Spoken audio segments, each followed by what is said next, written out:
தமிழக வெற்றிக் கழகம் கட்சிக்கு 100 மாவட்ட செயலாளர்களை தேர்வு செய்ய விஜய் அவர்கள் தீவிரம். புதிய நிர்வாகிகள் அறிவிப்பு விரைவில் வருகிறது. தமிழக வெற்றிக் கழகத்துக்கு புதிய நிர்வாகிகளை கட்சித் தலைவர் விஜய் அவர்கள் நியமனம் செய்ய இருக்கிறார். தமிழகத்தில் உள்ள மாவட்டங்கள் நிர்வாக வசதிகளுக்காக 100 மாவட்டமாக பிரிக்கப்பட இருக்கிறது. சட்டமன்ற தொகுதி வாரியாக மாவட்டங்கள் பிரிக்கப்பட்டு அந்தந்த மாவட்டங்களுக்கு புதிய நிர்வாகிகள் நியமனம் செய்யப்பட இருக்கின்றனர். இதற்கான அறிவிப்பை தலைவர் விஜய் அவர்கள் விரைவில் அறிவிக்க இருக்கிறார்.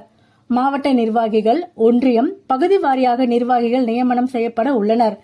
விஜய் அவர்கள் மக்கள் இயக்கமாக இருந்தபோது நியமனம் செய்யப்பட்ட பதவிகள் அரசியல் கட்சியாக மாற்றப்பட்டுள்ள நிலையில் அதற்கேற்றவாறு நிர்வாகிகள் நியமனம் செய்யப்பட இருக்கின்றனர். வருகிற 2026ஆம் ஆண்டு சட்டமன்ற தேர்தலை இலக்காக கொண்டு அனைவரும் ஒற்றுமையுடன் பணியாற்றி கட்சித் தலைவர் கருத்தை வலுப்படுத்தி தமிழக வெற்றிக் கழகத்தை வெற்றி பாதைக்கு கொண்டு செல்வோம்.